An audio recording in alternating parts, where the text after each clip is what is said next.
Ce moment historique, ce moment de partage de victoire, en ce jour de verdict, tant en ces temps de macronie et de fascisation de la société, les victoires de notre camp sont rares. Preuve que la lutte paye, même si le combat peut être long.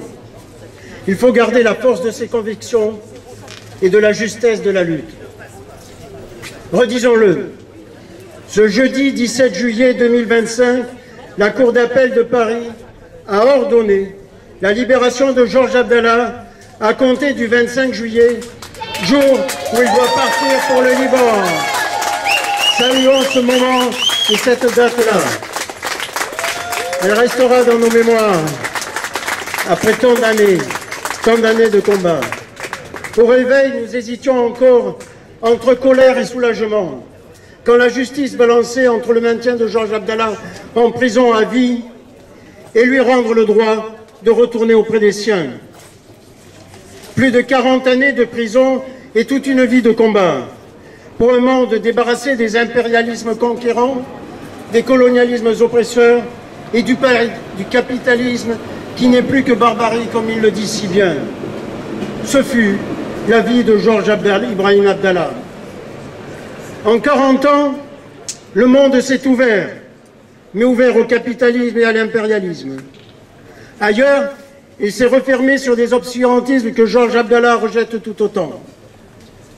Sa libération est pour nous l'aboutissement d'une vingtaine d'années de mobilisation de tous ses soutiens partout dans le monde, en France, mais aussi au Liban, ailleurs dans le monde, comme ici à Bordeaux avec le collectif Liban Georges 33, pour faire sortir de l'ombre son histoire avec toutes ses péripéties, ses manœuvres pour le maintenir en prison. Ce sont une dizaine de déplacements pour être de plus en plus nombreux devant la prison tous les samedis, proches du 24 octobre, date anniversaire de son arrestation en 1984 à Lyon. Ce fut aussi un long travail pour convaincre le mouvement social, associations, syndicats et partis politiques pour soutenir la libération de Georges Abdallah. Nous n'oublions aucun de ses membres, aucun des membres du collectif aujourd'hui disparus, Jacques et Françoise Salles et Gilbert Rana, ou qui ont rejoint le Liban comme Samar.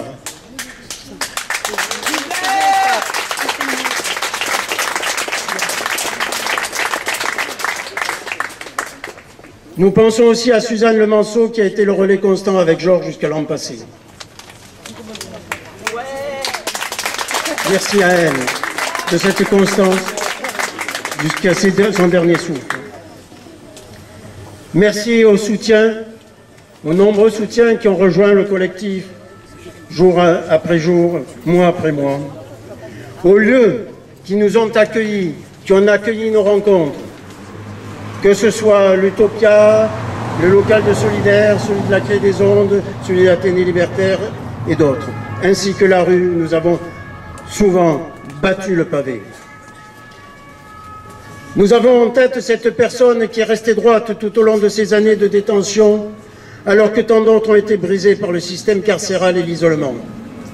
Il a su garder la jeunesse du moment où il est entré en prison, et ainsi jamais il ne s'est couché face aux volontés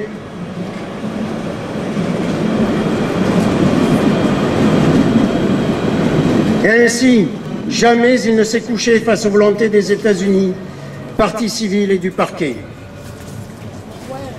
Une clarification sur la demande de repentir qui a été portée en disant jamais il n'a voulu se repentir, c'est pour cela qu'il est maintenu en prison. Nous rappelons que la notion de repentir est un élément du droit pénal américain qui est basé sur la Bible et sur la croyance. Le repentir n'existe pas dans le droit français et c'est cette injonction du droit américain que l'on a voulu appliquer à Georges Abdallah dans cette juridiction. Et il est heureux que, 40 ans après, la France ne soit pas enfin suivie sur ce mode-là. Une autre clarification, il aurait enfin accepté d'indemniser les USA. Bien sûr, cela n'est pas la réalité, c'est faux. Georges n'a jamais accepté d'indemniser les USA. Simplement, son avocat a informé qu'il y avait une certaine somme de 16 000 € sur un compte, de l'argent qui lui était prélevé. Chaque mois, il n'avait droit qu'une solde de 200 € et tous les soutiens qui lui arrivaient, qui étaient au-delà, allaient sur un compte à destination des victimes et que s'il ne les réclamait pas, c'est au Fonds de solidarité générale des victimes que cet argent-là sera remis. Ce n'est pas la même chose que de dire que Georges Abdallah a donné et a signé un chèque. D'ailleurs, les États-Unis l'ont bien reconnu en disant que cet argent-là, il ne l'avait pas produit, il ne l'avait pas gagné, il n'était pas de son sort. Alors vont-ils le refuser? Point d'interrogation. Georges Abdallah a été un symbole de résistance de par sa vie même, d'ouverture permanente au monde, d'analyse du capitalisme et de ses évolutions, et de constance et de droiture, avec toujours un regard aiguisé sur l'impérialisme, le colonialisme et le capitalisme, sur l'arrogance et le mépris des États occidentaux face au reste du monde, vu comme un espace à piller et à conquérir. Il ne supporte pas l'humiliation que fait subir l'Occident aux populations arabes, et il pense, il est sûr, qu'une explosion est inévitable dans les mondes arabes. Georges Abdallah a été aussi un acteur des luttes carcérales, en particulier pour les parloirs individuels, et un farouche partisan de l'abolition de la prison, de toutes les prisons. Son expérience lui a montré que la prison ne réhabilite pas, et au contraire, elle conduit de nombreux prisonniers à la récidive.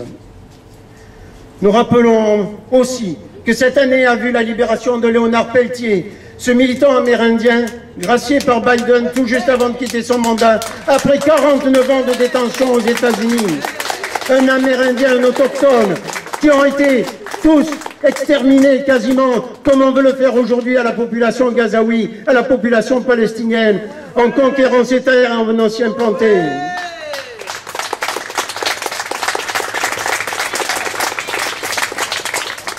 Nous allions au parloir et c'était des moments enrichissants, tant les connaissances de Georges Abdallah étaient diverses et nous ouvraient de nouvelles portes, que ce soit en politique internationale, française, palestinienne, en sciences, sur l'histoire des religions, sur l'état des mouvements sociaux et du mouvement écologiste dans le monde, sur l'état de la recherche scientifique, sur l'état de la prison, sur son analyse critique des mouvements révolutionnaires, nationalistes et religieux. Georges Abdallah a toujours voulu se démarquer des mouvements islamistes auxquels les services secrets français ont voulu l'assimiler, parce qu'évidemment il fréquentait dans la même prison des islamistes, comme il fréquentait des trafiquants de drogue, comme il fréquentait des résistants basques. Mais il était de bonne gloire, de bon augure de l'assimiler à ceux qu'il fréquentait. Georges Abdallah a toujours voulu se démarquer des mouvements islamistes en nous rappelant son athéisme. Et pour lui, les mouvements islamistes n'étaient pas des mouvements d'émancipation, car ceux-ci ne faisaient pas cas de la vie des populations civiles et ne pensaient pas à les protéger. Nous espérons qu'il pourra profiter de cette liberté dans cette terre d'insécurité qu'est le Proche-Orient et échapper à la vengeance israélienne. Il nous disait espérer avoir 3 jours de liberté pour sentir son pays et s'inquiéter de la sécurité pour sa famille. Tant que le monde sera l'objet de l'avidité des intérêts capitalistes et de l'expansionnisme sioniste, le monde ne sera pas sûr, la Palestine ne sera pas libre, et Georges Abdallah ne pourra pas jouir, lui non plus, de la liberté. Nous continuerons à nous battre pour un monde libre, d'égalité, de solidarité, aux côtés de Georges Ibrahim Abdallah, aux côtés des peuples opprimés et aux côtés des classes populaires exploitées. Il est de nos luttes, nous sommes de son combat. Vive Georges Ibrahim Abdallah, vive la Palestine libre. Taïa Georges Abdallah, Taïa Palestine, arrêtons le génocide à Gaza. Il est de nos luttes, nous sommes de son combat. Vive Georges Ibrahim Abdallah.